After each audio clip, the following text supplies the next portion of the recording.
বলছিলাম বন্ধু আমার ইসলাম আমাদেরকে কি শিক্ষা দিয়েছে আবার আপনাদের দেখায়। আমাদের পার্শ্ববর্তী রাজ্য বিহারের মাটিতে, বিহারের পাটনা সদরে বিশাল বড় একটা মন্দির। সে মন্দিরের প্রধান পুরোহিত, যার নাম হচ্ছে বদ্রীনারায়ণ স্বামী। কি নাম বললাম? বদ্রীনারায়ণ স্বামী। সকাল বেলা তিনি পুজোতে বসেছেন।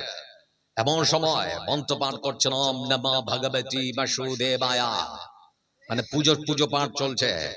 রামনবমীর সকাল বেলা তার ছোট্ট ছেলেটা বাড়ির আরটিআর অ্যাপাচি নিয়ে বন্ধুদের সঙ্গে মিছিলে বেরিয়েছে। দুরন্ত গতিতে ছুটে চলেছে তার বাইক, প্রায় 120 কিলোমিটার বেগে।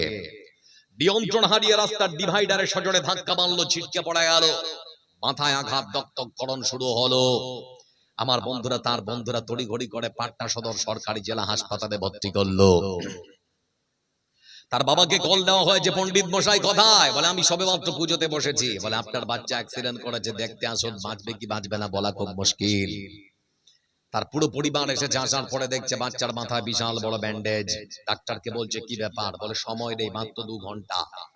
3 ব্যাগ রক্ত লাগবে, না হলে আপনার ছেলেকে বাঁচানো হয়তো আমরা সম্ভব নয়, পারবো না। তো বলছে স্যার আবার রক্ত দিন। রক্তের গ্রুপ ম্যাচ খাচ্ছে না। মা বলছে আমার শরীর থেকে দিন, রক্তের গ্রুপ ম্যাচ খাচ্ছে না। তার বড় ভাই বলছে আমার শরীর থেকে রক্ত দিন, ম্যাচ খাচ্ছে না। চিন্তায় চিন্তিত, রক্ত পাবে কোথায়, কে দেবে রক্ত? তার বড় ছেলেটা মোবাইলটা বের করে, ফেসবুক বের করে একটা পোস্ট করেছে, আমার কোন ফেসবুক বন্ধু যদি থাকো তাহলে আমার ভাই মৃত্যুর সঙ্গে লড়াই করছে পাটনা সদর সরকারি জেলা হাসপাতালে, তাহলে পরে এগিয়ে এসে একটু বাঁচার জন্য সহযোগিতার হাতটা বাড়িয়ে দাও।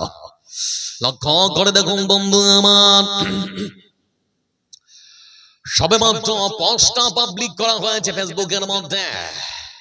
ফেসবুকের সমস্ত বন্ধুরা তারা লক্ষ্য করে দেখেছে অমল বিমল শ্যামল নরেশ পরেশ সুরেশ। কিন্তু সেই দিন তার ভাইকে রক্ত দেওয়ার জন্য কোনো হিন্দু এগিয়ে আসেনি। যে 3 জন মুসলমান যুবক বন্ধু আমার রক্ত দেওয়ার জন্য গিয়েছিল, তাদের মধ্যে একজনের নাম হলো সাদ্দাম হোসেন, আরেকজনের নাম হলো আবু সাহেল, আরেকজনের নাম হলো বন্ধু আমার আশরাফুল হক।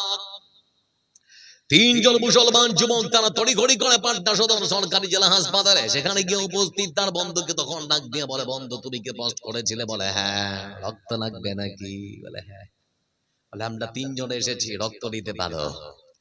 আমার বন্ধুরা 3 বন্ধুকে পাশে পেয়ে তাদেরকে সাধুবাদ জানাতে শুরু করেছে, ধন্যবাদ জানাতে শুরু করেছে। তারপরে তখন ডাক দিয়ে বলতে আরম্ভ করেছে, ভাই আমার, আজকের দিনও তোমাদের মতো যুবকেরা যে রক্ত দেওয়ার জন্য এগিয়ে আসবে আমি কখনো কল্পনা করতে পারি না। তবে তোমাদের নাম পরিচয় যদি জানতে পারি তাহলে পরে আমার মনটা খুব ভালো হবে। আজকের যে যুবকেরা রক্ত দেওয়ার জন্য এগিয়ে এসেছো, ভাই আমার নাম বলো, তোমাদের পরিচয় কি? এমন সময় বন্ধু আমার এক ভাই, এক যুবক ফেসবুক ফ্রেন্ড তখন বলতে আরম্ভ করে যে আমার নাম সাদ্দাম হোসেন, আমার নাম আশরাফুল হক, আমার নাম আবু সাহেল। যেই এই কথা পরিচয় দেওয়া আমার বন্ধুর নাম শুনে তখন তার বন্ধু হতবাক। নাম শোনার পরে তখন বলতে আরম্ভ করেছে, ভাই তোরা কি মুসলমান? বলে হ্যাঁ আমরা মুসলমান। বলে একটু যে অসুবিধা আছে, রক্ত দিতে যে একটু অসুবিধা আছে। বলে কেন? বলে জানো অসুবিধাটা কি? বলে কি অসুবিধা? বলে বন্ধু আমার বাবা একজন পাটনা সদরের সব থেকে বড় মন্দিরের পুরোহিত। আমার বাবার নাম হলো বদ্রীনারায়ণ স্বামী। আমার বাবা মন্দিরের বাইরে লিখে দিয়েছে অহিন্দু প্রবেশ নিষেধ। সেজন্য আমার বাবা আমাদেরকে শিক্ষা দিয়েছে, ছেলেরা শুনে নাও, মুসলমানদের সঙ্গে বন্ধুত্ব করতে হয় না, তাদের রান্না করা খাবার খেতে হয় না, তাদের বাড়িতে রাত কাটাতে হয় না, তাদের সঙ্গে কোথাও যেতে হয় না। যাদের রান্না করা খাবার খেতে হয় না, যাদের সঙ্গে বন্ধুত্ব করতে হয় না, যাদের বাড়িতে রাত কাটাতে হয় না, সেই সব মুসলমানদের যুবকদের শরীর থেকে রক্ত নেওয়া যাবে কি যাবে না আগে আমার বাবাকে জিজ্ঞেস করবো। আমার বাবা যদি অনুমোদন দেয় তাহলে পরে নেওয়া যাবে, না হলে রক্ত নিতে পারবো না।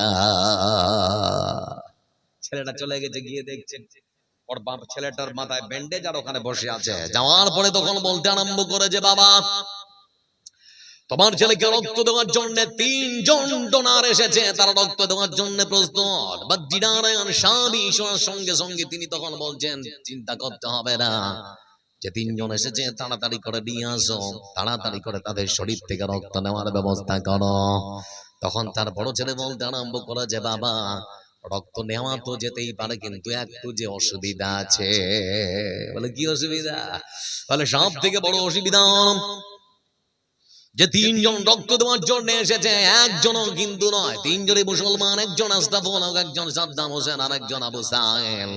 বলতে যাচ্ছি বাবা, তুমি তো আমাদেরকে ছোট্টবেলা থেকে শিক্ষা দিয়েছো মুসলমানদের বাড়িতে যেতে হয় না, তাদের রান্না করা খাবার খেতে হয় না, তাদের সঙ্গে বন্ধুত্ব করতে হয় না, যাদের বাড়িতে যেতে নেই, যাদের রান্না করা খাবার খেতে নেই, যাদের সঙ্গে বন্ধুত্ব করতে নেই। বাবা বলতে চাচ্ছি এমন যুবকের শরীরের রক্ত তোমার ছেলের শরীরে নেওয়া যাবে কি যাবে না?